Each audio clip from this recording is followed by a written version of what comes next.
First and foremost, I'd like to start off by praising God and also giving a shout out to our sponsors. We would first like to thank the Ramirez family for being our biggest sponsor and helping us continue to give us the information, motivation, education that we need in our community. Next, we would like to thank SoCal Tattoo out of Tarzana, California. SoCal Tattoos, where all your tattoo needs will be met. Go out there and check them out and let them know AC sent you. And last but definitely not least, Rockstar Plumbing Company out of Chatsworth, California. You can reach them at 818-814-3044 for all your plumbing needs. And now, without further ado, let the show begin.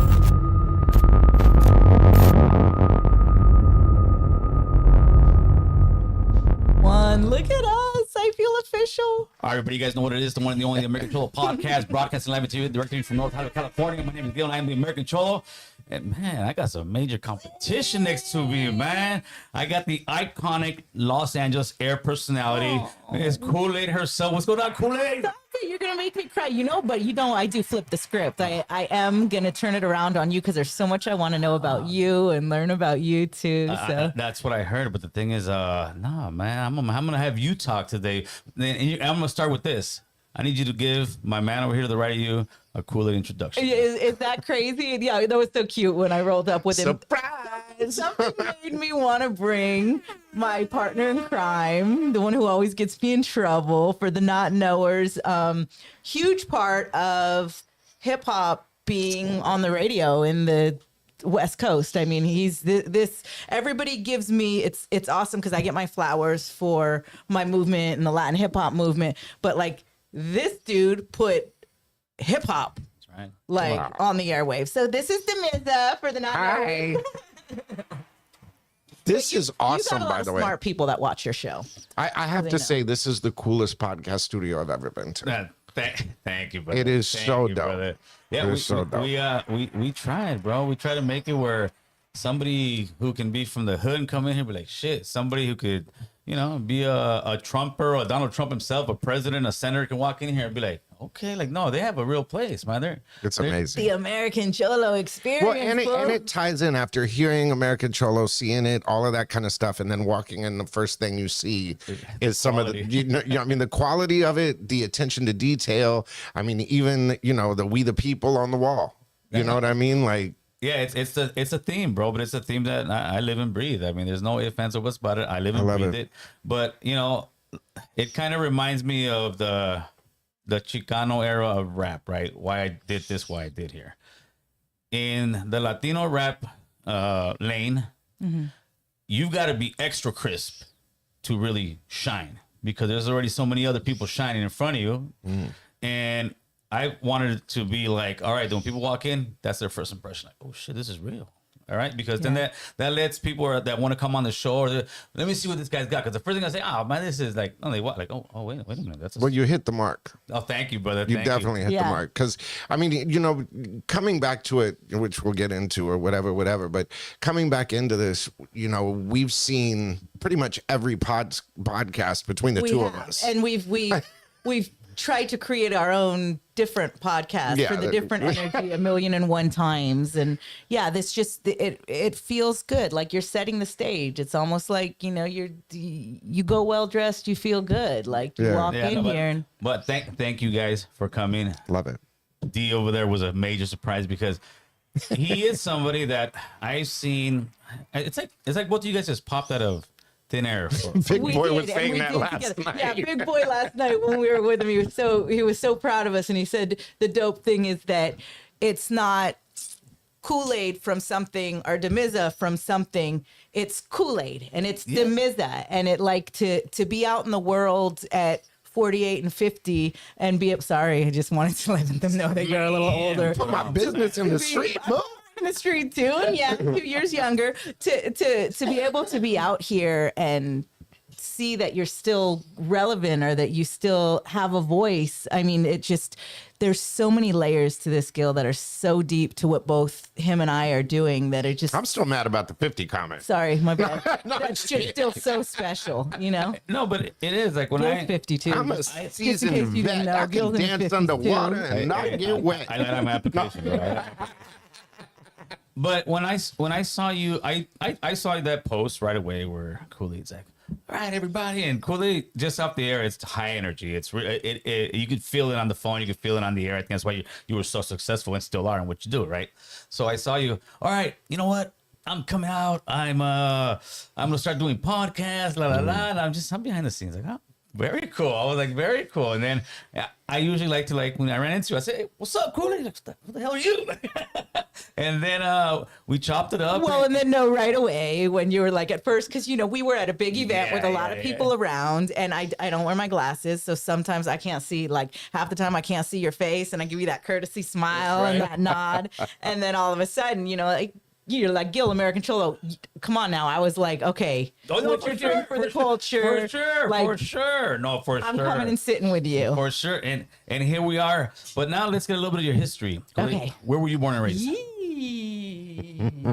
Born and raised. Born and raised in Lambton. Lambton, yeah, that's what he's decided that my love and passion. He found out that my dad was military. Okay. So he found out that one of my stays was Lompoc. What branch? My dad, Air Force. Nice. Okay. But my dad was Operation Space Shuttle. So my dad was an engineer and like built the GPSs and really, really smart guy. And I come from a Jewish family. And I don't mean to interrupt, but it was so funny that you just mentioned that, because now it all makes sense. The space shuttle used to land and take off from Vandenberg. right. So one of the places. She's probably been trying to tell you. We've been talking. We talked about this on the way here in the Uber. Yeah. Like we were talking about the space shuttle landing, because my grandma used to own an automotive shop in Goleta, and when they used to land the space shuttle at Vandenberg, it would be 2 times the speed of sound. So if it flew over Santa Barbara, we'd have what was basically an earthquake. Like a sonic boom. Yeah, 2 sonic booms, boom, boom. And next door to Grandma's shop was this liquor store.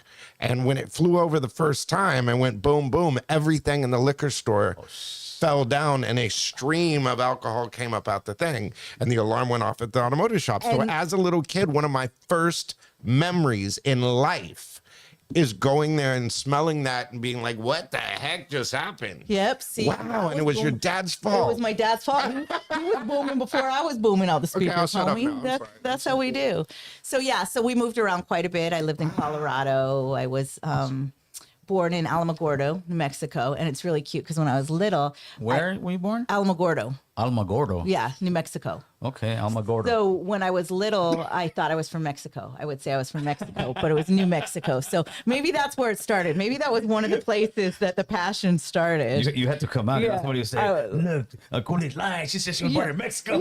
Yeah. So I was, as a kid, when they'd ask me where you were born, and my mom would be, no, honey, you're not. You weren't born in Mexico. You were born in New Mexico. I remember always being corrected as a kid. Funny. So were you out there in New Mexico for a while? Or would you guys go to state to state? Well, I came here, went state to state, but then when it mattered, my 6th grade years, I came here and was raised in the Valley. My dad retired, and we came here to live with my aunts and his side of the family. It was destiny. It had to be. 6th grade, where are you going to school? 6th grade, I was going to Beckford. Okay, and it was a school in the San Fernando Valley. So I grew up in the 818, homie. Right. Don't play with me. That's why I love where you're located. That's right. I'm like, hey, it's in my hood. That's right.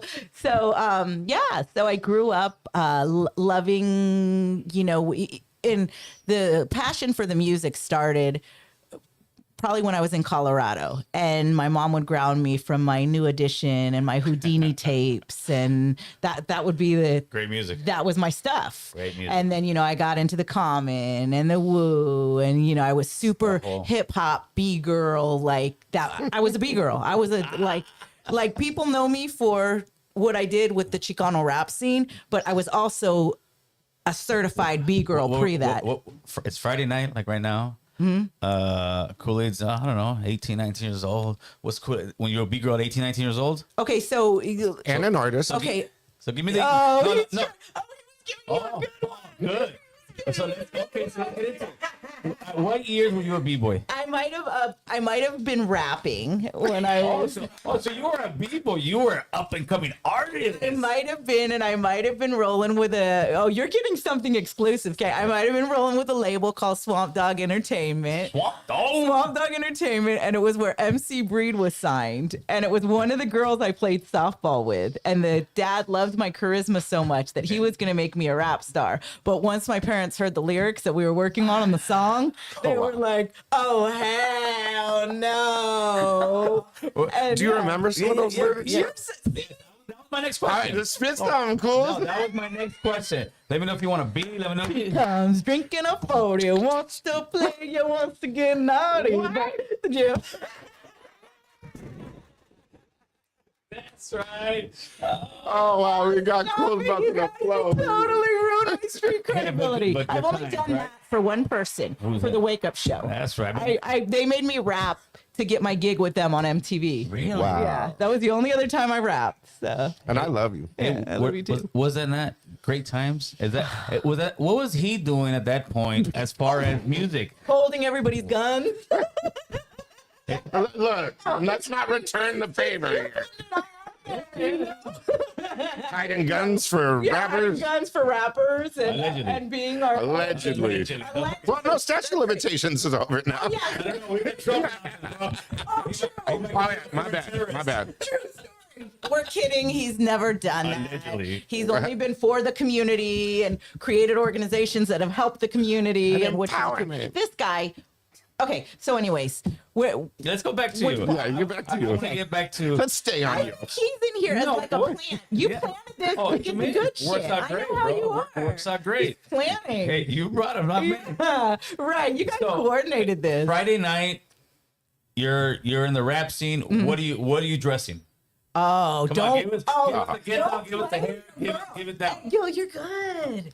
You're good. You know this. Say cross So, colors, don't please. be mad. I had my cross colors in my Carl Canai, but don't be mad because I had one leg cut off my jeans and one leg airbrushed, and I had two different Timberlands on. What you know about that? I mean, I went hard, and then I had my Far Side tape on the deck, and I. Motorola Bravo and everything. Let's go. But then we had to get a little more gangster, and I kind of, we were bumping on the way here. We were bumping like AMG Vertical Joyride and like Yeah, the music started. Strangle Me. Yeah. It started changing, and then it went from that fun. It went from the early Yes. '80s, all that. That was just fun.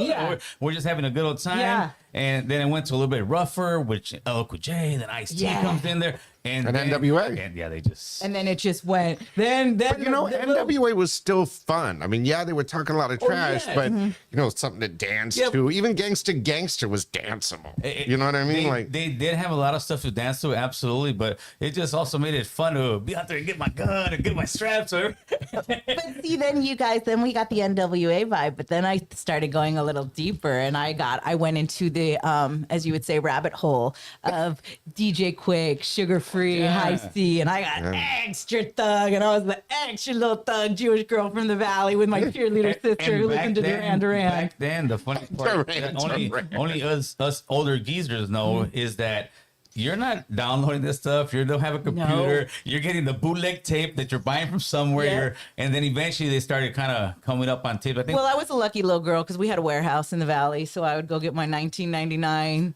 new release or find it in the Oh, corner. you or go buy something. it. No, somebody will buy it in the hood, and after that, they're gonna record it. Yeah. and they're gonna give you the tape. Yeah. The first tape that I do remember actually like owning, and I wish I had Owning it. that had a cover or what? Yeah.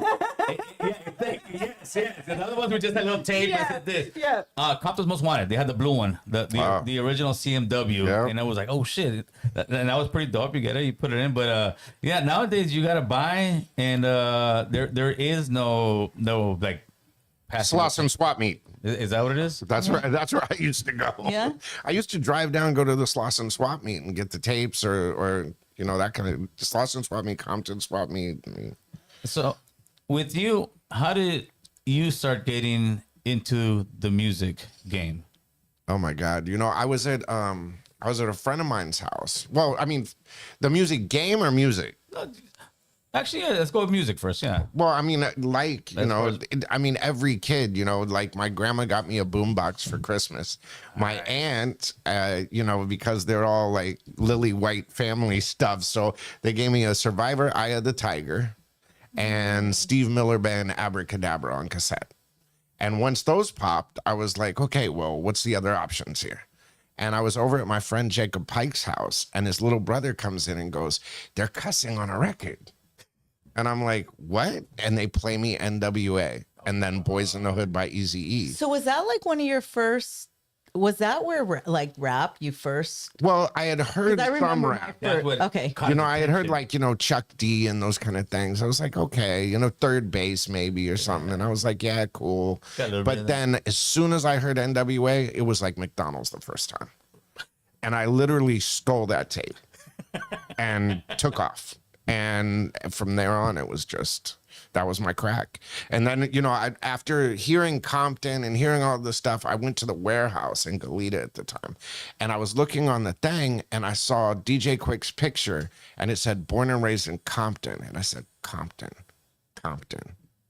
Everything. Oh, that's. And then I said, give me everything that says the word Compton on it. You know what I mean? And they're like, so that's how it started.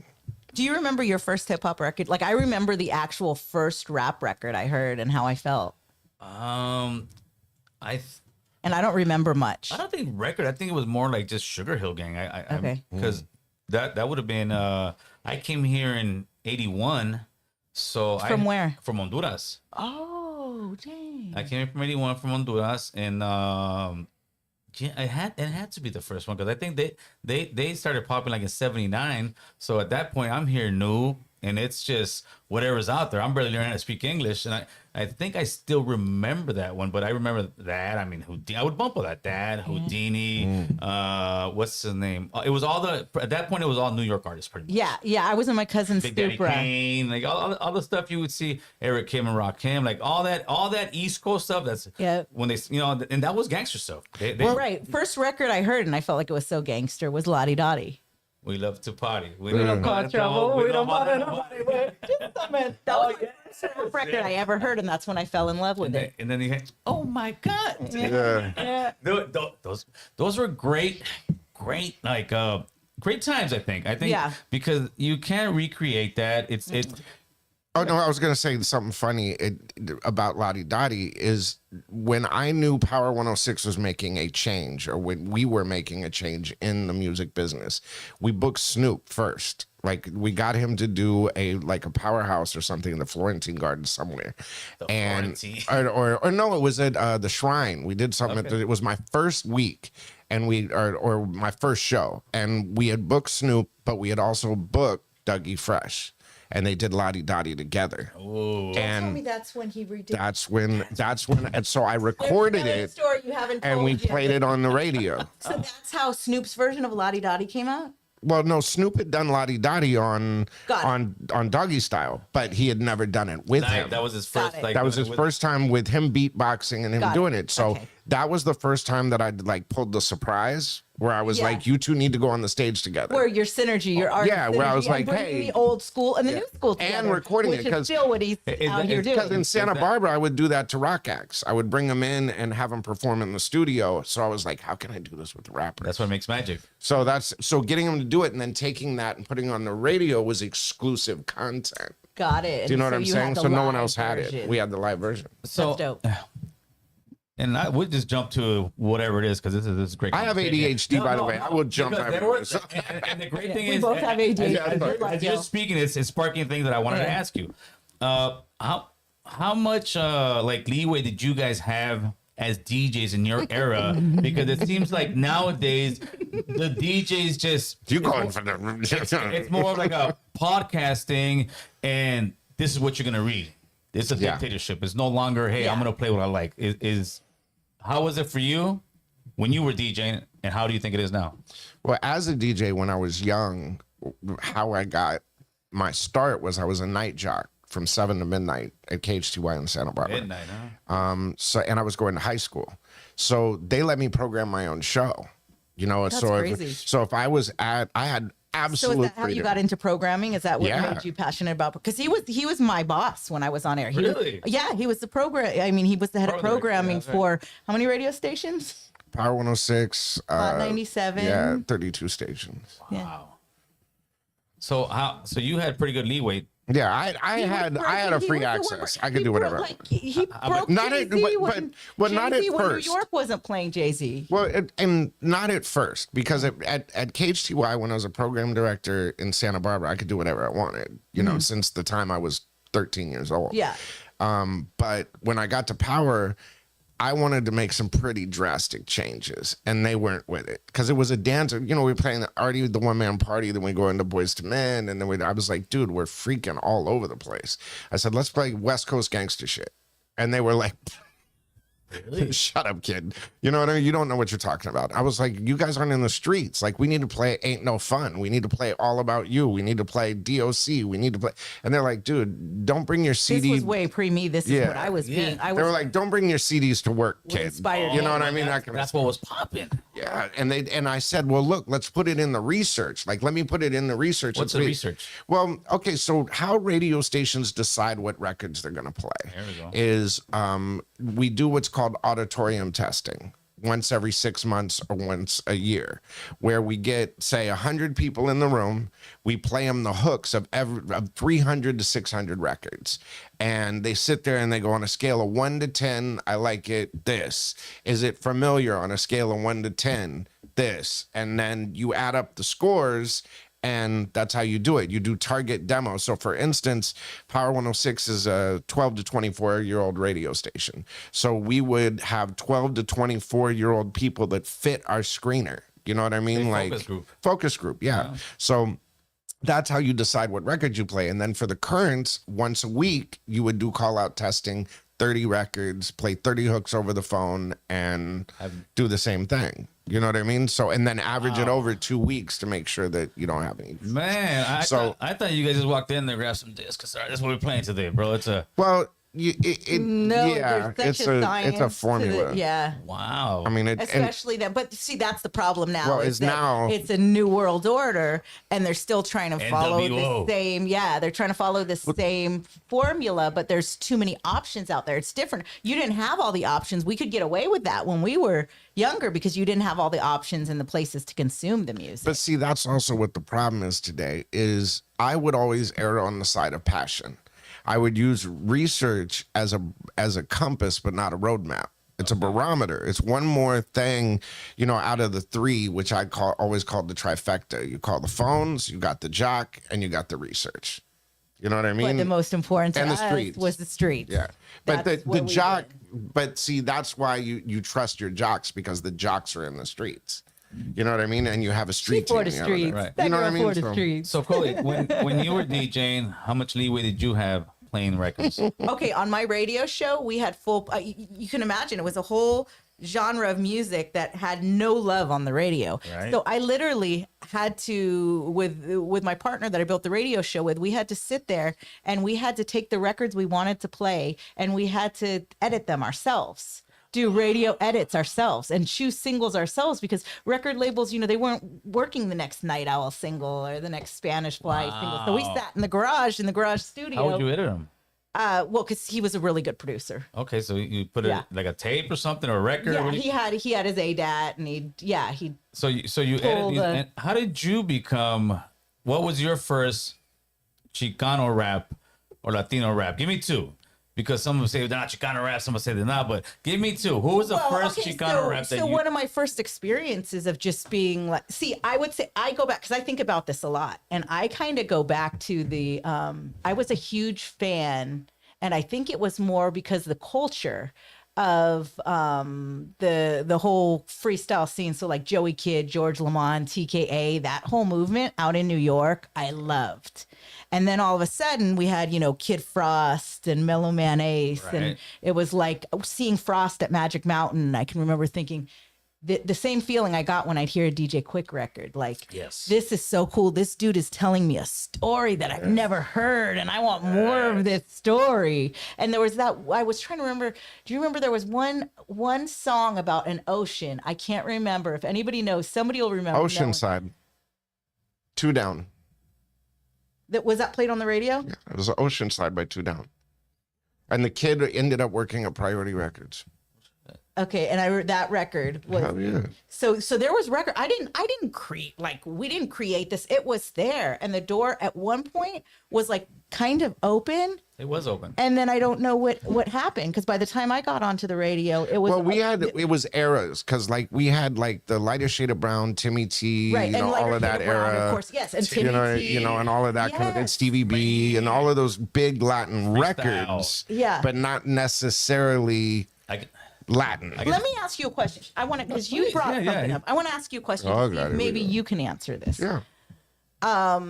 When did it get to the point where, because you're probably one of my biggest advocates. You probably are, aside from my mother, my biggest advocate. I love you. And when was the point where there was a lot in the hallways that I would have to deal with that people don't know about, where it's like, and it kills me when people are like, oh, you pigeonholed or you did this, and they don't even know what kind of fight I had to put up in radio, where people would say, oh, that's whack. People don't listen to that anymore. That's played out. That's not cool. Like, why in that time when I was fighting for that movement, why do you think, not that you were one of them, because you were always a huge supporter, but why do you think that wall was so high and heavy for Mexican Americans in Well, I music? think at the time, it wasn't just that format. It was all rap. They said rap was over. They said urban music as a whole. I mean, they were even talking about, like,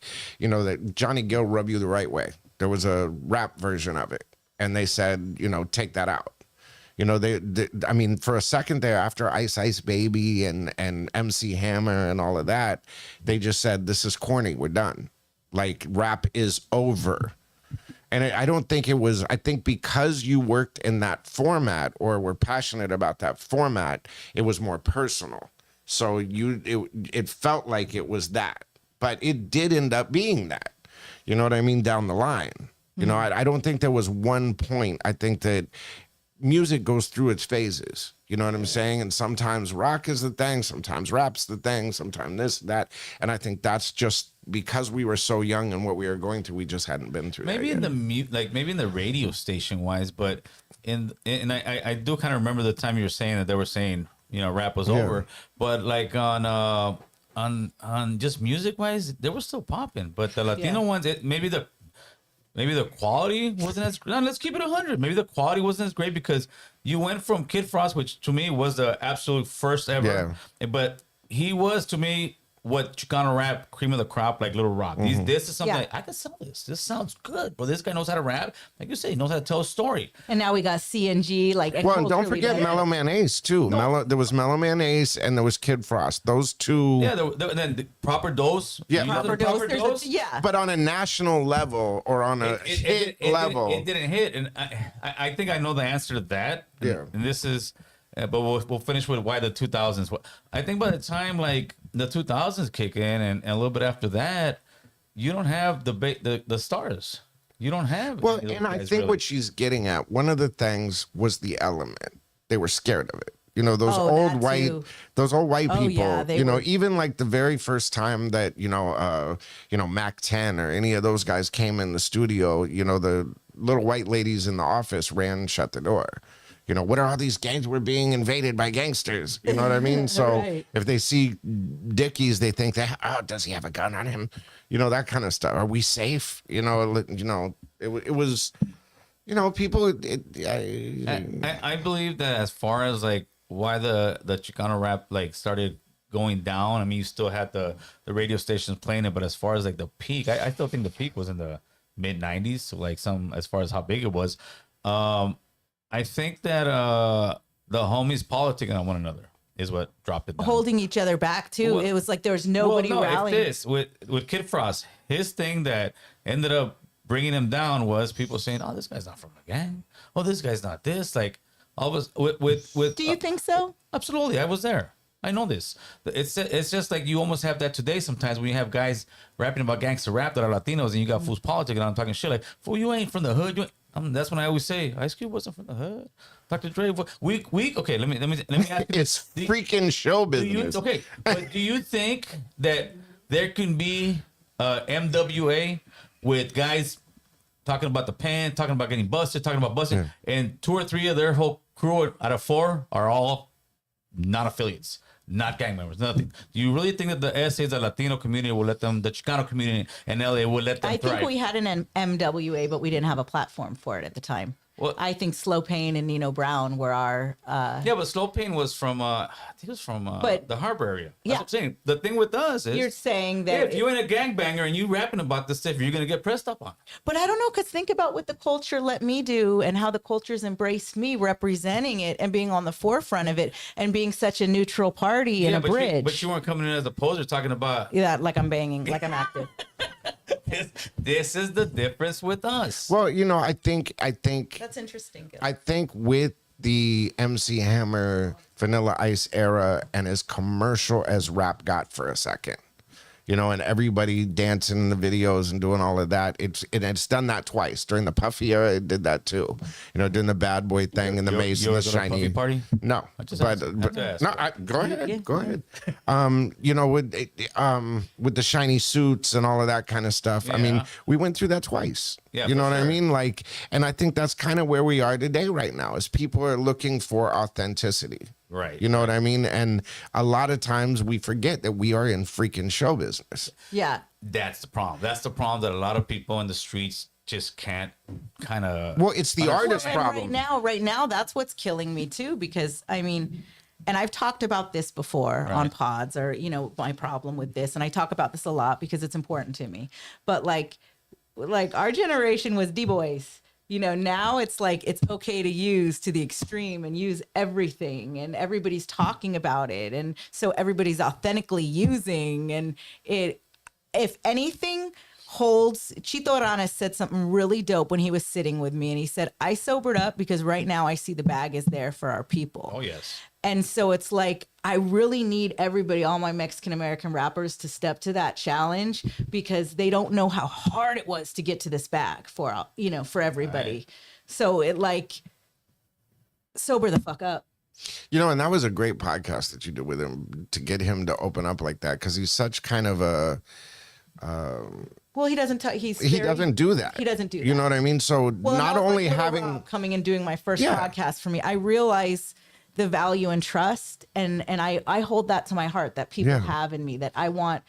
When I meet you, Gil, I want people to see your best side. I want people to see your light. Right. And I think that's what's going on a lot in the world and in entertainment and podcasting, is we look so much for the quick get off. Did you see this? Did you see that? The viral moment. Yeah. That we stop looking for people's light and helping people. Well, it's humanizing, relatable and humanizing. Right. And I think, going back to what you said, it's about authenticity and not just about perception, or if you're an artist or whatever. It's how you carry yourself.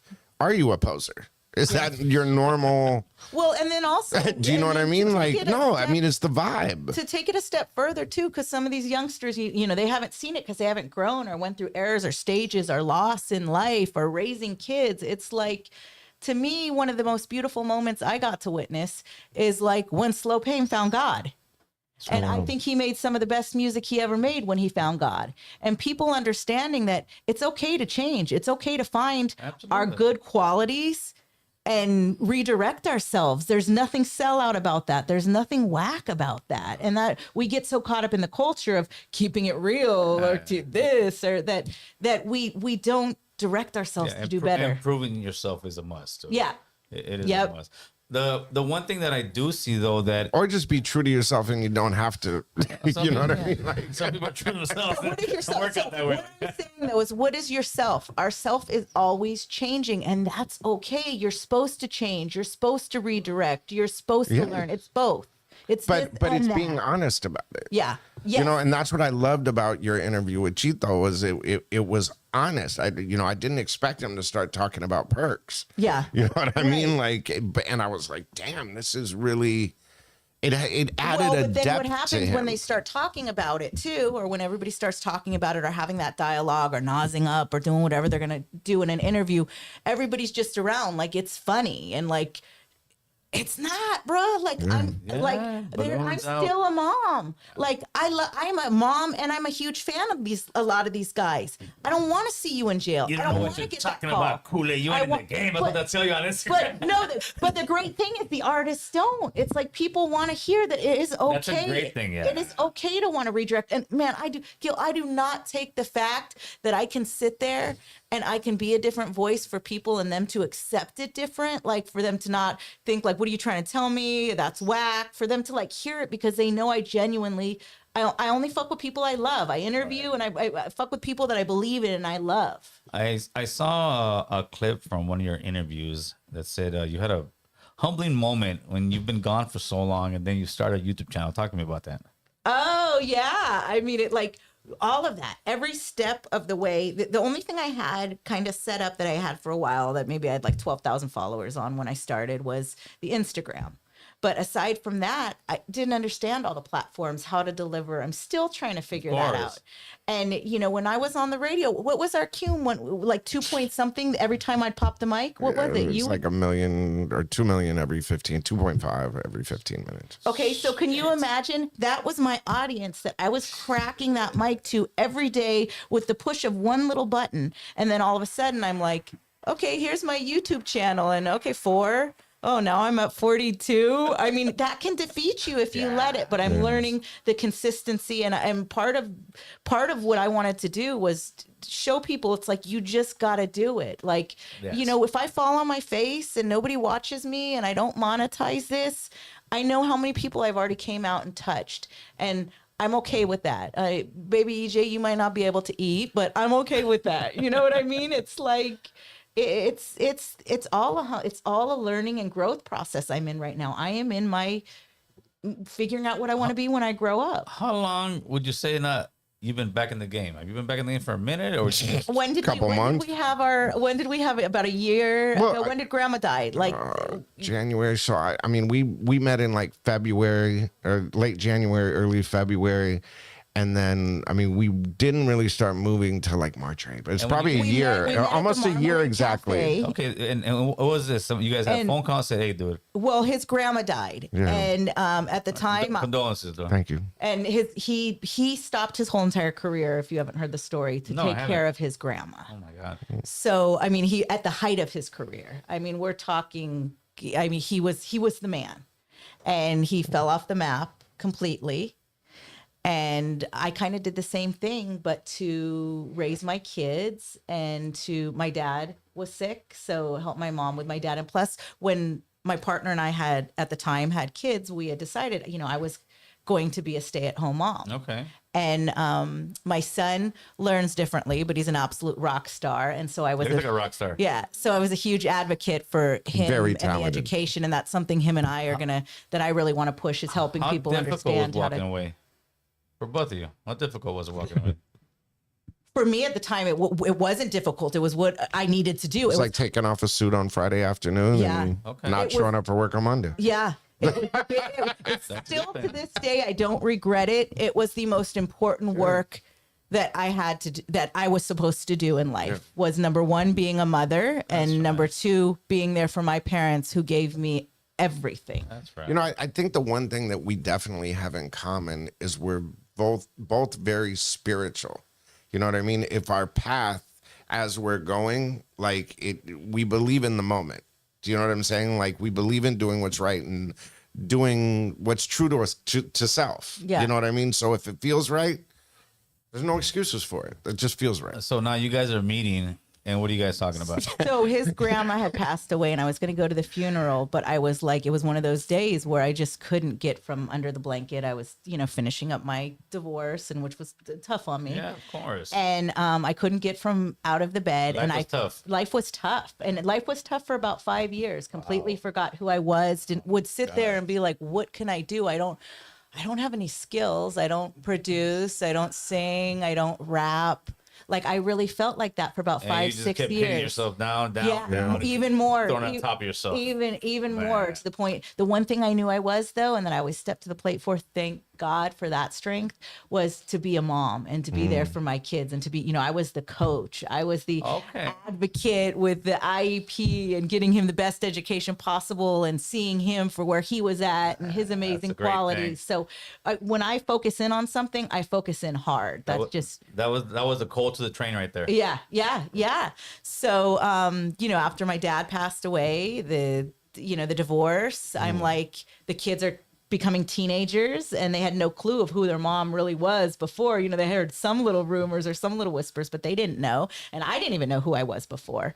And I was just like, what am I going to do with my life now? And I thought that I wouldn't be able to move, but I felt bad that I didn't go to the funeral. And so I hit him up and I said, hey, let's go get lunch.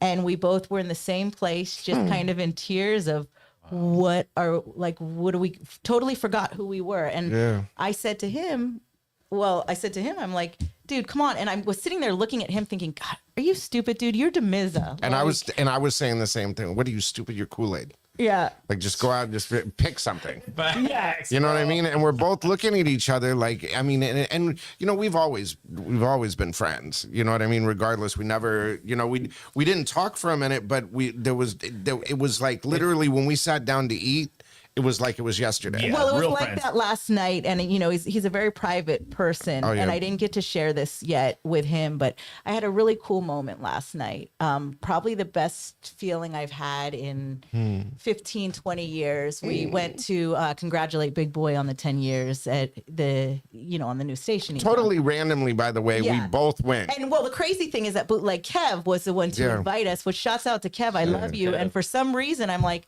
this is random. This is okay, but I'm going to go.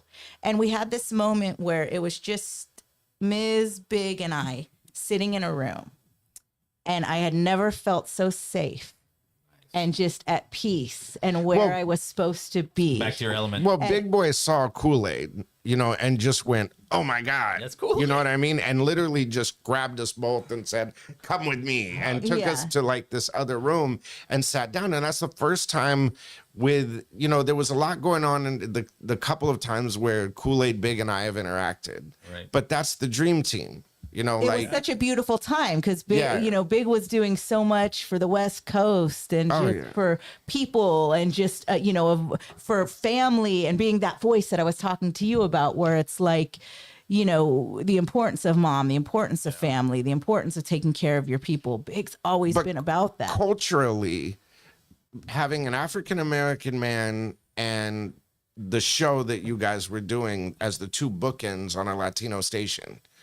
I mean, to sit there as the outsider and look at you two and what you mean to the cultures. Of course, you know what I mean? Like, and now being at Real and an urban radio station, you know what I mean? Like, Big is that guy in that community. Well, you know what I'm saying? The only reason we could do that is because you gave us the platform and you fought for us to be able to do that. Regardless. Because we were in walls of, corporate America. Well, and it's this still one would be he'd run in the room and say, okay, you can pull one song off your radio show to play right now. What would it be? I can remember when at one point when the reggaeton was hitting and we played Daddy Yankee Gasolina and all the Latino company. Oh, I started getting so many calls. Everybody got so nervous. Oh, really? We got to. There's so many. It blew up. There's so many stories, Gil. It feels so. I forgot all the stories. So going back to what we were talking about and where I was at. We completely forgot who we were. Right. I said, you just need to show up. And so he turned his Instagram on. And all of a sudden I start getting these messages. Hey, you see the guy talking about radio? You should be doing that. And I'm like, who's the guy talking about radio? And it's him. And then he puts up a post of how proud he was of me. And it inspired me to, okay, I'm going to turn this on. And you did. And we did. And that's how this whole snowball started. And it's going very well, and as it should. Yeah. You guys are definitely icons in the game, especially out here in Los Angeles.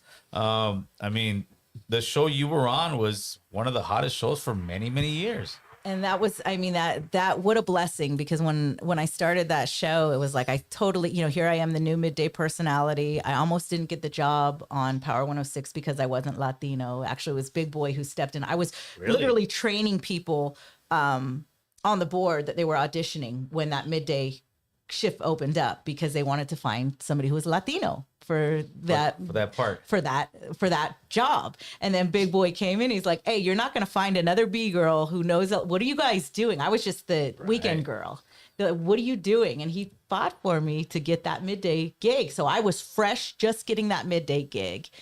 And I loved the culture because I started my radio career in Oxnard. You would ask me kind of what inspired Oxnard was such a hotbed for it. So I knew that everybody was out there. Like I saw, you know, down. But look how many people you put on, though. I mean, even seeing Cruz last night, you know, I mean, even seeing Cruz. I mean, tell where Cruz came from.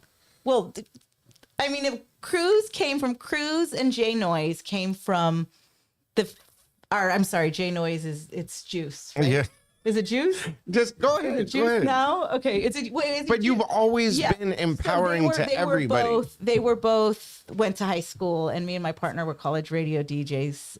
The Guamanian Soul Brother. We used to host a radio show together. That's how I started, and we would bring Jigga Juice and Jay Noise, just incredible as Jigga Juice, and Jay Noise is Cruz. But the first time they were on Noise again, they would sit there and watch our college radio show, and then we, and then we ended up. I got a Greg Mac Attack from K-Day, offered us a morning show position in Kerman. And we needed to put together a morning show. And so I brought our little homies from the high school, straight out of high school graduation, which is now Jay Cruz and Just Incredible. Yeah, that's right. Jigga Juice and Jay Noise at the time. And one was doing sports and one was my entertainment reporter. And I got homesick when we were in Fresno, bounced on everybody, was like, I love you guys, but I'm going home. If I don't make it in LA, I'm not going to make it. But that's the common thread between her, Big Boy, and myself is it's all about putting people on. Yeah. It's all about working with new talent, finding new talent, and showing love. Feeling. We're gonna pivot a little bit. And when I hear you talk, when I hear you give your intro, right, to your show that was on Power, I think of when we were watching Horchata with Oat Milk, when Letty comes on, and I'm like, that's our Kool-Aid right there. But you know what I mean? And congratulations to the guys at Echoes World and everybody. I mean, that's our Kool-Aid. I'm like, I'm hearing your stuff. Yeah, that's because me, I remember Google that, watch it. Watching, you know, you listen to the radio station, you're hearing it, bro. You're hearing it, and that just takes you back to a different time. And when I saw that movie and I heard that, I said that reminded me of Kool-Aid. You know, it's really dope. I absolutely love Brown Bag, and I love Letty. She has been so inspiring to me. So that was one of the ones that she would call me, and you know, I had given her some radio advice, like, you know, smile every time you crack the mic. People can always hear a smile. That's right. Just courtesy. This is a youngster. Some game. So let's fast forward to 15 years later when I completely forgot who I was. I get this invite in my DM to her kid's birthday, and I show up with my kids, and she saw this Kool-Aid in front of her that she didn't recognize because, you know, she grew up listening to me and loving me and inspired by me. And I was like, I don't know what to even do or how to do it. And she saw me sitting there with my kids and she was like, no, you just need to come to the radio. Like, she just wanted to grab me and throw me on her shoulder and champion me. And, you know, they did. She's amazing. When she brought me on Brown Bag and gave me my flowers and, you know, for being her inspiration. Cool, and there was a lot of dark times where she, like when she got her gig on Power 106, and she announced it by giving me flowers. Dope, dude. Which, those things like that got me out of my darkest moments. Nah, dude, the city of LA, Southern California, no, they got nothing but love for you. Yeah. I mean, like nothing but love for you. Well, and everybody knows who you are. Well, now you know what I mean. Like we went to the protests on in downtown LA a couple weeks ago, and we were walking down. No, babe, you haven't got out of the house. That was like months ago now. I don't ever go out, but that was probably the last time I was out too. Yeah. But anyways, we could not walk 3 or 4 steps down the road without somebody saying Kool-Aid, you know, and I didn't realize that was it, and I feel so blessed, and I'm so grateful and thankful to the community for loving me. And then, like, when you were talking about the movie, like even Echo's World and LB, like they're sitting there rallying for me. Like they're in my house setting up my live system and our little podcast area we started. Shout out like, Concrete. And then Concrete pulling me out of the gutter. Concrete was one of the major ones. He was like, "What are you doing, Cool?" Just like he brought me up at his comedy show, and I said, "Hey, fool, like I don't want to go up on stage. Nobody's gonna remember who I am. I was so nervous." And he's like, "Shut up." And that was one of the first times I went out was to introduce him at one of his comedy shows. That's dope, dude. Let's shout out Bash But you too. know what? No, are you kidding? Bash made me not be a thought in the street. That was his biggest concern when I was coming back out, was that he's my brother, and if I become a thought in the street, he'd be really he wouldn't be able to handle it. So no being a thought and come out and kill it. And so now the whole boohoo era is over. Yeah. Now I got to step to the challenge. Now I see that the market is there. My people are there. People need the direction. And I need to be tough because there's that other 48-year-old woman and our 15-year-old kid that is in the complete dark right now that needs to know that I promise you, it feels like there is not light, but I promise you, get through it. Please push through it. Yeah. There is light. Talk to everybody. Cry your eyes out. Do what you have to do. Ride that time out. But I promise you, I did not expect to be this active, damn it. That's right. If you told me we would be sitting here doing this a year ago, I would have been like... You inspired so many people that it's so nice to see you get inspired back. I'm so inspired right now. It's such a boomerang to watch. I mean, even Big Boy last night, who was giving you flowers and just saying, what a great job. You are the platform. You are this, you are that. But you actually letting that sink into and being able to appreciate it is really dope to see as your friend. Yeah. So I'm really excited. You also came back at a great time. Okay, so can we talk about that, Gil? Because I didn't expect that. When I came back, I was going to do this podcast and I was just going to be into how do we get out of it? Like, how do we help other people understand and normalize the fact that we do go through these dark times? And I was still in it and talk myself basically out of it. And then all of a sudden I'm hearing music and I'm like, oh my God, what's going on here? Rowdy Rags? Who's this? Flow and everything. And I got my first time out was going to Rowdy Rax. I reached out to Rowdy Rax and said, "Hey, I want to come to your birthday party." And he's like, "It's on a roof in San Bernardino." And right away he was like, "Oh my gosh, why are you reaching out to me? This is awesome. Yeah, cool. Here you go. Like, here's my manager, Big Business's number. We'll take care of you right when you get there." I show up, and I've told this story because it's important to me, but it's like when I show up, the Bloods, the Crips, the Essays, the Bravos, everybody's on this rooftop, Gil. You got to remember, I was like living in my hole listening to Johnny Cash. And in our era, can you imagine if you showed up at a party like that? No. So I show up, and I'm like, do I run? And then I'm like, oh my God, everybody's like so cool. You're a soccer mom at this point in your head. Softball mom. Thank you. You know what I mean? Like a softball mom. Thank you. It's funny. Shout out Helen. Because it was like the same when we go out. My wife and a lot of family friends, we go to certain events and everybody's like, "You guys gotta go to rider places?" Yeah, dude, it ain't the same.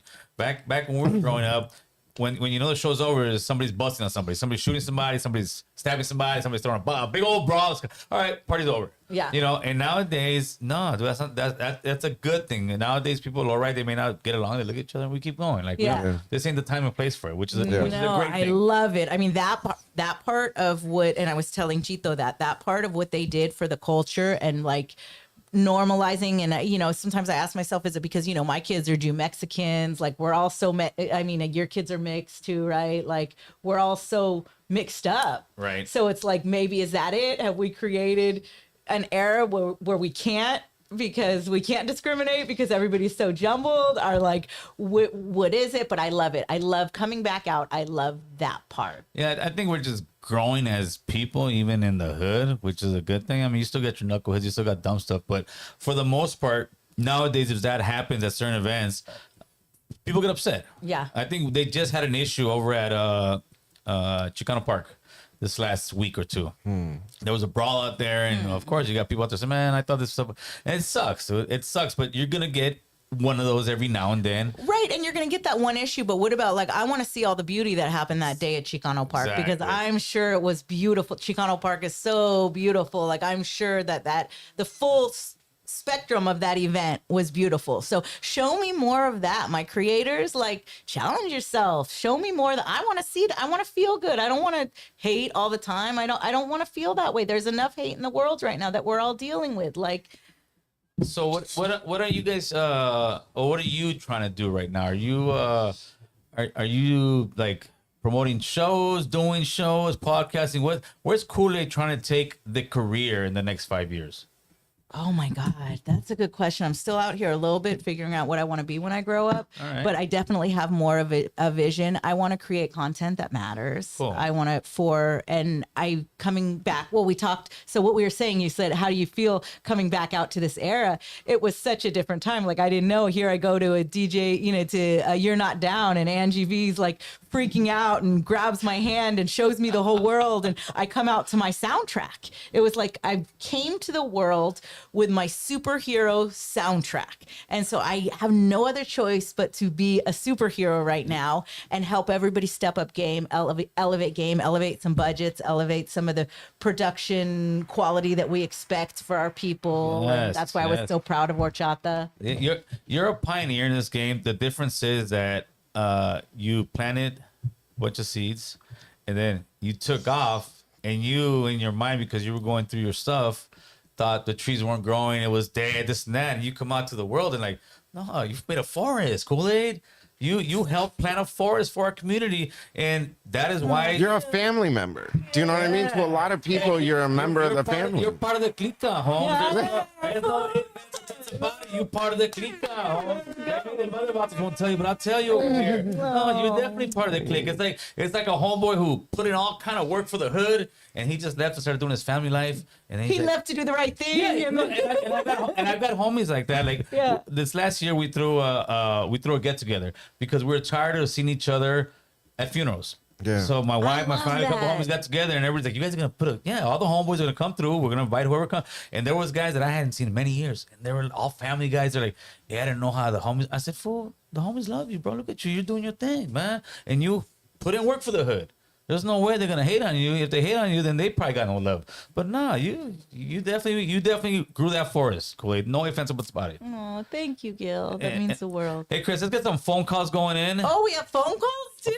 Morris, what are you talking about, dude? This is the real deal, like Holyfield, bro. Oh my God. That was my favorite part of being on the radio. That's what I miss the most. Oh yeah, we do it all the time, dude. Even that's cool. Even on the political, look at you. He might really enjoy, and he might get some here there. Yeah. On the political game, we'll take phone calls, I'm bro. down.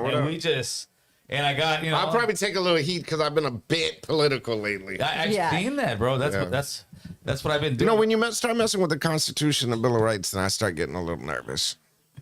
Hotline. Kool-Aid, how you doing? The world famous Alabama Mexican. This is Alabama Mexican here. He's a Hall of Famer. Oh, What's up, I love Bama? it. Hey, Kool-Aid, I'm like Tito with the Baker Boys, but I'm with American Cholo. You know what I'm I saying? love it. You're a Bamster. You're a Bamster, Alabama. He's an Alabama Mexican. I love it.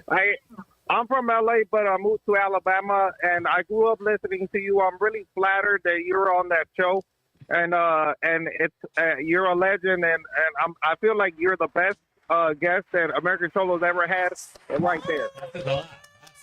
You got a lot of people I respect. That's a lot. What's my Pookie Award? And you work for the best radio station that there was. That was like the Star 106 was like the Joe Rogan podcast, pretty much in that era. And biggest station out here. So you got experience. Straight up. And now podcasting will be like a little radio station, but you did it at the highest level. You know what I'm saying? Dang, let's go, Gil. Thank you. I appreciate you, Alabama. Watch out for Bama. Next thing, ask you for your number. Oh, stop it some more. I mean, she's out here in these streets now. Don't threaten her with a good time. Yeah, but I don't know. I don't know right now. What's up? CJ. Somebody's got me smiling right now. I'm a big fan of music. I do everything with music. Hey, can I tell you a story? What happened to me once? It's up to Gil. You got a minute, Bama. Okay, so the day I was gonna lose my virginity, I made a CD. I'm gonna use the restroom real quick, please. It always rolls out. Hey. You gonna leave me with the virginity story, man? Yes. Okay. Hey, Like the radio station, right? guess what song? Guess what song I wanted to lose my virginity to? R. Kelly, the remix. No, I That wanted was funny, right? I wanted Thank you. to. I wanted to lose it to "It Ain't No Fun" and the homies can't get none. Yeah. Okay. But I got the wrong CD, and then I lost it to Bone Thugs and Harmony Crossroads. Oh wow, that's deep, man. His cousin never forgave So him. now every time I hear Crossroads, I get this like creepy smile on my face. Oh, wow. Well, thank you for sharing that story. I see, Gil. Who needs As to always, say it? Baba, appreciate the call and support, Appreciate baby. you. Thank you. Hey, Kool-Aid, we love you. Take care, and Heck we'll yeah. see you soon. Thank That's you, right. Give baby. him the woo woo, Chris. That's right. Appreciate you, Bama. Have a good weekend, brother. Thank you, American Cholo.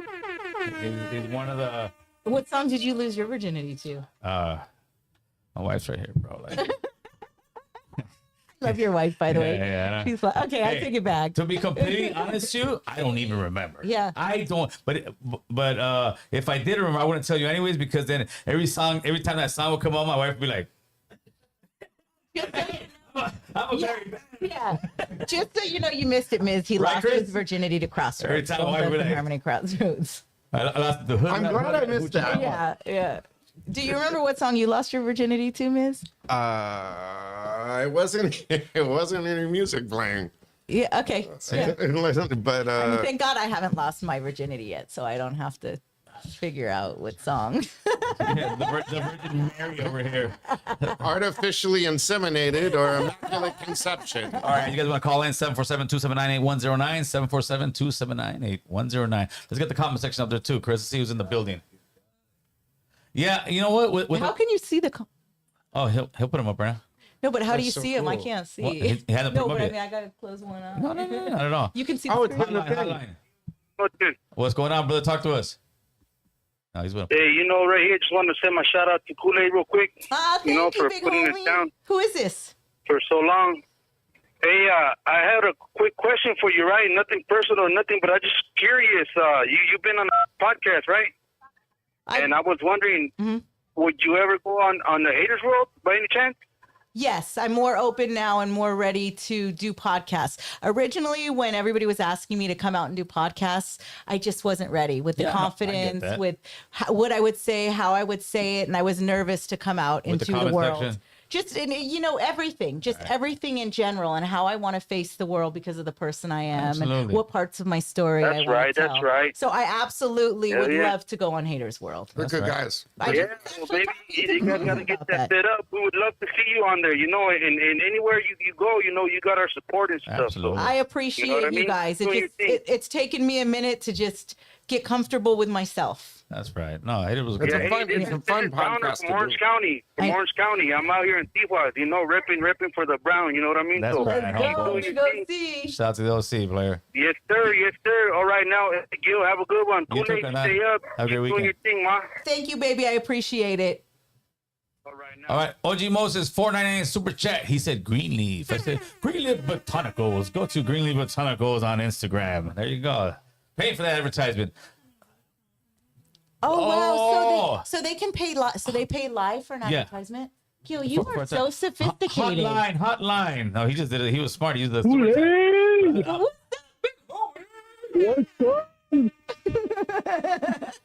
This is Boo Boo from American Cholo, the co-host. How you doing? What's up, boo boo? Where you at? Exactly. I had a funeral I had to go to, so I couldn't make it. I'm so sorry. Okay, we'll give you I a just- pass, big dog. We put Yeah, the but- miss but in I- your seat now. Yeah, yes. But I do want to say that one of your bangers one time was when I was driving on the 110 and the 5 freeway Dang. going home, and you did a mix with 50 Cent and cumbias. I've never heard anything DJ like that Costa, again. No. And I've never heard it again. And that, I mean, I wish somebody would do it, or you could get back in there and have somebody do it. But that was you. We'll bring it here. How about we bring it here to American Cholo? That's right. That's right. DJ Casanova. That was actually a cool part of the journey. Yeah, you had me jumping in my seat in my car, singing and all kinds of shit all by myself. You know? So again. But I have a story. I have a good story for you right now. Tell me the story. So my daughter is 20 years old, right? She comes up to me about a year ago. She goes, Dad, she goes, do you know who Kool-Aid is? I'm like, hell yeah, I know who Kool-Aid is, She goes, I know her. I said, you know her? I go, how the hell do you know her, And she goes, my little sisters play with her daughters on softball. And I was like, what? She goes, yeah, I was at her house yesterday. And I was like, get out of here, She's like, yeah. So actually, she texted me right now so she could tap in, on the live. But her name is Emma. Oh my God, my Emma. So yes, I was a coach, and I love all my girls during that era. I was a softball coach. Heck yeah. Yeah. So my daughter was like, you know her? And I'm like, well, I don't know her, but I know who she is. Hey, so can you imagine? Can you imagine as a coach? Like, okay, so Kool-Aid as your coach. Like, I still had it in me. So can you imagine the parties I threw for my girls? Shit. To be on my team, to be on my team. That's right. But yes, you were such an inspiration to me as growing up, and just doing all that land stuff that you were doing with the cumbias and I had so much fun. And Ask the him about my cotton candy machine and my air hockey table and my. You might have it down here, Gil, but at home, I'm not mom. I got the cotton candy machine. She finds me at like 3:00 in the morning playing her my Pac-Man shit. It's got Dig Dug too. It's got like Pac-Man Dig Dug. So my Emma, I told her you were going to be on the show today. She's like, why did you want? So, but she knew why and stuff, So I told her, but I'm going to call in once Gil opens up the lines, She goes, tell her I said hi and I love her. So I was like, all right, I will. So she's watching right now. So hi, Emma, baby, I love you. There you go. That's right. All right, why don't you guys go? Let you guys get on. I'm going to watching. See you next week. Have a great weekend. But thank you for yes. But Kool-Aid, thank you for all your hard work. Thank you. I appreciate you. You too. All right. Talk to you guys later. All right, folks. Wait. Telling you, man. I'm telling you. Kool-Aid. Yeah, you got to bring your DJ stuff over here, man. That would be fun. Tony Blazer. Come. Hotline. What you got, Tony? What up? Yeah. Nothing right here at the last of putting in these towers, dude. Where are they? ¿Todavía está trabajando, güey? Yeah, bro. Tony stays working. I guess it's supposed to rain tomorrow. Yeah, I'm doing the Palisades cleanup. Okay. Yeah, we're at this for a while. So what's good? Hey, so I want to shout out to Kool-Aid. I want to give you your flowers. I went to a concert. It was Little Rob, Baby Bash, NB Riders. It was last time they were in LA, somewhere downtown. And I remember they gave you your flowers right there at that concert. They're like, if it wasn't for you, none of us would have got radio play. Shit. And I remember being really happy that they were shouting out because as a kid, I used to listen to you too. Like, I Pocos Pero Locos, you, Big Boy, Tito's Top 4 at 4. You guys made me fall in love with music. That was an era. We were really lucky to be a part of that. I was saying, you were part of the Super Bowl team. He was the boss. He was the coach. You were part of the Super Bowl Isn't that crazy? That was coach. That was the coach. That was the coach. Dope, dude. Just walked around looking for it and let you guys do the job. Échale, Tony. Hey, I appreciate that. Thank you. Yeah, that was a humbling day. That was one of those days, where I went out and I showed up at that show and I didn't expect any of that and bash and everything. I was happy for you. I was like, yeah, because honestly, you put us on. You know what I mean? Like, just the whole Latino, the whole Chicano, like, music. You hadn't heard nothing like that before. You feel me? I appreciate it. I could call in. Yeah. I want to give you your flowers. And you know me. Yeah. I love music. I love music so much. I make sure all my neighbors can hear it. I'm just excited right now that being Mexican American is pop culture and that we're going to have so many Mexican. This is the time for Mexican superstars. Everybody's got to zone in, bite in, go focused and go hard right now because you have the torch. Go right now. The light is shining on you right now. Yeah, go right now and go hard and go with class. And honestly, part of that, and thanks to you, no lie, Thank you, baby. And when I say go with class, tell your stories and tell them authentically. I'm not telling you to be something you aren't, because that's what the world needs to see and needs to hear. They need to know the real stories and our real stories. Appreciate the call, Tony. I'm so proud of you. I'm so proud. Oh, yeah. All right, fool. Yeah, hey, fool, I'm gonna let you go because my reception is funny right here. Yeah, I hear it. Fool, Kool-Aid, I love you, girl. Love you more, boo. Have a good weekend, brother. Appreciate you. OG Mo says $9.99 super chat. Gil, we appreciate everything you do for our people. And all BS aside, you were a pioneer helping the community to get our act together. It's good for just Kool-Aid. She's a legend. Thank you, G. Hell yeah, for sure, Moses, homie. Thank you. Oh, and it's got its picture. Dude, this is so cool. This is so, you're turning Your us system out. is so awesome. Whenever you guys want to come in, I'll put game on you. Like I said, you guys want to come in? As long as it's on the platform, dude, you guys can Gil's do your thing. about to make us real podcasters. Yep. Whenever you guys want. Just like you when we grow up. Let's do it, Chris. Let's do it. I love Chris. Chris is so cool too. He acts so cool over here. So how does it feel? Kool-Aid, how you feeling, dude? So you have to be living off this great energy. I am. I'm living off of this great energy and investing a lot of money right now into this great energy and into the content, which people don't realize. Yeah, they don't know that, and they don't know what the investment is here. Yeah. Look at So yeah, Don't tell me. Yeah. So- I started off with my little webcam in my bedroom, bro. Like in my bedroom in the back, and I went about I think like $80 at Best Buy, and you put on top of the laptop or whatever. Wow. And here we go, bro. And just but it's like it's like a hobby, but then it becomes a real expensive one. Then after that, it's like when guys that work first start, right? I tell them, go get a pair of cheap bags, go to Harbor Freight. Don't worry, dude. Yeah. You're just starting. I said, eventually you're gonna invest in yourself, and you're gonna see the other guys. And I've had guys tell me, no. And then after a while, they look at their hammer and they look at like, wait a minute, do I get a better hammer? Get a better bag? And then you just accumulate this stuff, and we could do stuff like this because you guys are doing. You guys, like I said, I was a little nervous before you came in. I don't know why. I had to smoke me and Jay out there. I was like, because you brought wifey. I love that family affair. She hasn't been here in months. I love that. She came to chill with her home. She has. She's like, all right, you gonna talk? I said, come by. I said, well, I'm going to. She was getting her lipstick. I'm going to. She's like, she's telling me no, but yeah, dude, this is a historic thing, and this helps me, it drives me because it helps me look at it like when I first started this, and I knew who you were all this time. I'm not gonna sit next to Kool-Aid. I'm not gonna sit next to these people. I'm like, dude, these are people who are full on the industry. Like I said, you were part of the Super Bowl team. And the Super Bowl team was all those radio stations, all those radio different playlists you had or programs you guys had in that thing. It was like, come on. And like I was telling Chris, I said, dude, that's what people see as the Breakfast Club. I think that's the one in New York, right? Yeah. That's what you guys were.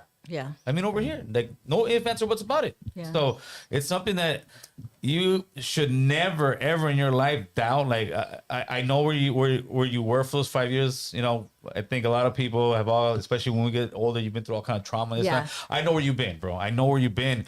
But don't ever doubt yourself. Yeah. Man. Well, and it's important for us to teach. We don't have, we didn't get those conversations when we were young. Never. So it's important for us to tell, this next generation, I feel like, and share those stories so that when they get to that dark space, they're not in it so long that they realize. And they're not in it alone. Yeah. You know what I mean? That's something that you're so good at. You know what I mean? Like if anybody around you is having a bad day, you just pop in and sunshine them. Do you know what I mean? And just put a little bit of your energy. It's that way people know that, like you said, you're not alone. And this was taboo talk to us when we were growing up. You know, anything with feelings, anything with this, it is a funny meme or little skit that the guys over there, Amá, pues tengo depresión.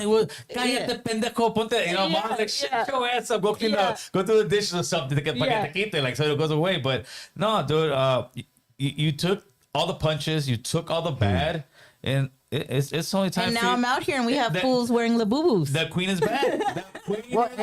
And you're getting your flowers for it. Yeah, which is beautiful. I'm so grateful. I'm so grateful for that part. But we have a lot of work to do. But remember at lunch, going back to our lunch when we were sitting there, this is what I was talking about. Once you start coming back, you're gonna start feeling the love back. Yeah. Because you and put knowing in where your path is, knowing where I'm supposed to be. You know where people don't know about you either? Like you say you kind of came back to YouTube, but you've been on YouTube for many years, and you had all the big interviews, dude. All the big. You know what's crazy? I saw people arguing, and that tripped me out. They were arguing and saying Kool-Aid's the original podcaster, and I'm like, I've never done a podcast, but then I started watching those are podcasts. I was like, oh wait, King Little G and I, Hotline. we were doing podcasts. Those are podcasts. Hotline. What's up, American Cholo? What's up, Kool-Aid? I'm sorry for forgetting for the other guest name who I know is really important. What's his name? Who's that? Oh, Demiza. Oh, hey, what's up? Demiza. We're gonna call him the boss, bro. That's the boss. All right, to the boss. There you go. Yeah. Fair enough. Salute to you all. But hey, Kool-Aid, I mean, I just barely popped up to watch the live right now, and then him saying who you were, like it brought up all kinds of good memories and bad memories. Yeah. But you helped raise us is the best way to put it. You know? Oh, mom out here. Yes, Lefty Play certified. I'm mom. So again, hey, thanks Cholo for everything you do, man, and to everybody on that panel right there, man. You guys done a lot for us. You know, maybe some don't realize it, but we all know. That's right. Thank you, baby. I appreciate it. And in the reality, thanks for the call, brother. And the reality is because of people like him. It's the fan base out there, the supporters out there that can really drive us or kind of break us down. Yeah, right? for real. And definitely, it's like a renaissance we're going through right now. We're going through a Chicano renaissance, especially So cool. right. It's all these movies coming out, which are high quality movies. So cool. In other words, and the talent and like the comedic revolution right now that Concrete started and Unity with that, it's just so stinking exciting. So let me ask you this: who is the guys coming out now still Chicano rap, or is there a Chicano rap anymore? You know what? That's a cool question because I sat there with one of the biggest attorneys on the Latin side, and we were a really cool dude, and he asked me, what would you call this genre, like what you're doing now or the new music you're doing? And I was sitting there trying to think, like, what would I call it? And I said, full straight up, this is pop culture. Yeah. Like, this is the it music right now. Like, this is, you can't pigeonhole. This is pop. Box. Being Chicano is pop. Yeah, facts. Straight up, and I'm so blessed to be. I believe I saw one with you and with I think it was what's homeboy from San Diego, Mr. Shadow. Mr. Shadow. He said he was not Chicano rap. Well, no, he did not say he was not Chicano rap, and he said. What did he say? He sounded like a lawyer now. He said, why did we have to be? And that's part of and he's not the only one from that generation. I love Shadow lyrically to me. And if anybody has the right to have this conversation or be frustrated with not having that mainstream acceptance, it would be Shadow. Because in our era, I would say that between Shadow, Slow Pain, and Nino Brown, that was the hardest rappers we had. So, Shadow's such a good guy. He's such a good guy. But what he was saying was like, well, they didn't run around and create a, genre for House of Pain being Irish rap or white, which, they did. Like, you look at Eminem, it's like he's a white rapper. So it like, no, that's just what he is. Right. But, So, but they didn't create a whole genre. No, because that was the discussion that was being had. But because I want everybody rap guys under the table. Like he was also produced by Dr. Dre. You know what I mean? True. So it was the ultimate cosign. Right. I 100% believe Shadow's Chicano rap, but when I say Shadow's Chicano rap and those guys, Little Rob, Chicano rap, but it's still rap. That would set the streets off. But the difference is they were Chicano rap when Chicano rap to me was on the A-list level. Like, damn, these fools know how to rap. The only reason it was Chicano rap is because they're rapping about something that nobody's ever really heard of the SA experience, right?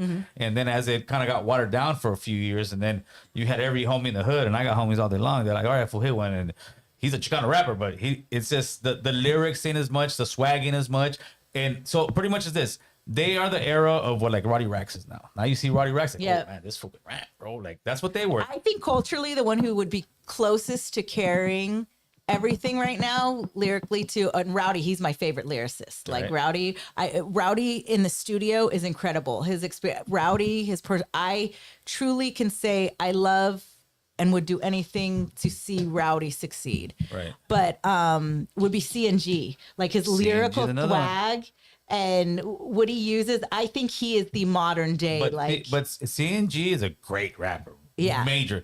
The problem he has a lot of time with the streets is because he's a gangbanger. Let me tell you, this is just what it is. I mean, you may not have heard that before, but this goes back. These are the conversations that I just don't. It's like that I don't get involved in. No, and I'm not saying it in a way to get involved. I'm saying in a way that puts us down. Yeah. Because we shouldn't be thinking like that. No. This isn't the entertainment business. No, it's a kid whose mom got over here from Mexico that has a hardcore story, that loves his culture and should have every right to tell his story. Absolutely. No matter, No, and I feel the same exact way. The reason I say this is to kind of bring the conversation, let people know that's a backwards way of thinking. But see, here's the thing: when it comes to the pop culture world and the fact that this is now pop music, what we have to say, like, to me, LA, Los Angeles is the most important thing. I love when you say that, LA, Los Angeles. Yeah, like it's the most important thing. Like, that is my, like, I live, sleep, breathe, and eat Los Angeles. That's like right. that. I decided that's part of my journey. I decided the rest of the world wants to be Cali active. I'm not going to try and sit here and focus on the rest of the world. I'm going to focus on Cali and let everybody come party with us and be part of that journey. Absolutely. But what was I saying? What was I leading into? That's a 48-year-old. You said that this is the peak of your career. You finally made it on American Cholo. Yes. You and knew. I'm so happy to be here. A fortune teller told you when you were trying. No, what we were saying.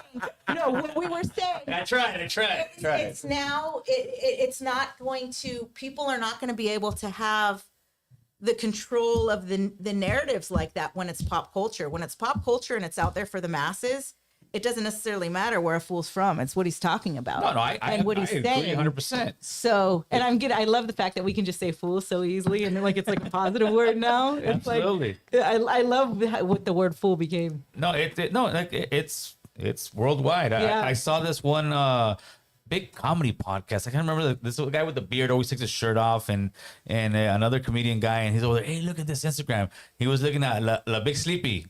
Look how she's great. Oh my God, I love it. Look at the cholo. It's become more accepted because it's pop culture. You know what? It's pop culture. Chicano Hollywood. He came in at the right time. Let's go. This is Chicano Hollywood, homie, all around. We're going Chicano Hollywood, but all over the U.S. And we're not going to let all this stuff stop us. And we're going to fight for our people to not be discriminated against, and we're going to fight for each other the best we can. Absolutely. And we're going to figure out a way, no matter how hard we have to fight, to get our voices out there and to get our faces out there and to get our word out there. Elevate the game. Elevate the game. So before we start wrapping this thing up, I want to invite this gentleman back. Yeah. Because anytime. Because I just didn't want to do it on this podcast. I got the itch for speaking politics, bro. Oh, let's go. Yeah. Especially right now. I held back because I was like, no, don't go there. Because once I go there, I'm going in the rabbit hole. Oh, bro. yeah. No politics, aliens. You guys will just rock out together. Yeah, so we're definitely going to...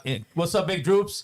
Curtis Blow. Big Droop said Curtis Blow. All right. As we're getting our outro out there, people, give me some of the old bands and music that you guys got used to listen to. So I definitely want... the Jenny 6ix9ine and Lefty Gunplay collab. That was fun. I actually got to write the hook to that. Really? Yeah. Oh, and I just did a record with Timbaland, Eric Bellinger, and Rowdy Rax. Yeah, that record is... Yeah, so Timbaland sent me this beat, and Day One and I are doing a mixtape together. Kool-Aid's helping with it, and we're just doing all that. Fun. So Rowdy came in, and we got, oh man, Rowdy killed it. Yeah, that's dope. Like, and he was just freestyling in the corner, and Eric Bellinger heard him doing it, and I was like, yo, you want to get on it? And he's like, hell yeah. So I killed it. Let me prove to you that I had a great podcast. Yes. Let me see. Every time I take off my shoes while I'm podcasting, that's it. That means I'm comfortable, I'm chilling, and That's what that smell was. Sorry, I'm sorry. Dude, I've got so many Air Maxes now. Like, so you know, I had a great time, but I definitely appreciate you guys coming through. This will definitely not be the last time you guys come in over here because we're gonna talk about this, right? 100%. Politics, my man. Give your shout outs. Let people know where they can find you. Everything right over in this camera. You can just check me out on Damizza, Damizza, and that's on Facebook. It's on Instagram. It's Damizza Presents on YouTube, and I'm just happy to be her sidekick. That's right, Batman and Robin. Whatever, fool. Girl Kool-Aid, chilling with my American Cholo fam bam. You know how we do it. Which camera am I looking at? Right there. That one. Okay, he's giving me my directions. With We the have been picture. throwing up the west side. I want to say happy birthday to somebody very special. You know who you are. And Alabama Mexican. And Hey. I love you guys, and I'm so excited about this journey. And thank you for embracing me, arms wide open. And Kool-Aid got a boyfriend. I just might turn Letty out and show her the Hey, you should have seen his face. It was priceless right now. Inquiring minds want to You know. exist, FYI. As much as you guys teased me on brown bags, 6'2" Mexicans do exist. Man. Last thing, where can the Wow. That's the way it's Instagram because I'm just figuring it out. Wait, did you just say that? ID. Oh my God. And then you can also, it's part of the journey. We're doing it open, right? With the world. Oh, That's I what know. we decided. So yeah, you can find me on the ground. Yeah, hey. There's your exclusive. TMZ, baby. Yo, you wanted an exclusive. Somebody's got me smiling. Oh, you. Wow. Oh. Hey, And you didn't even tell me about this. hey, that's the right home. Kind of new. Don't act like That's you the didn't right know. home. That's the right home. Yeah. That's the right home. All right, guys. Appreciate you guys tapping in. Thank you, by the way. No. Thank you guys. Appreciate two icons in the business, still going. And with that, appreciate you guys in the chat. You guys know what it is. Make sure to like, share, and subscribe when we're out. And congratulations, bro. You're man, doing thank you. amazing. Killing Appreciate it. you, brother. Appreciate you.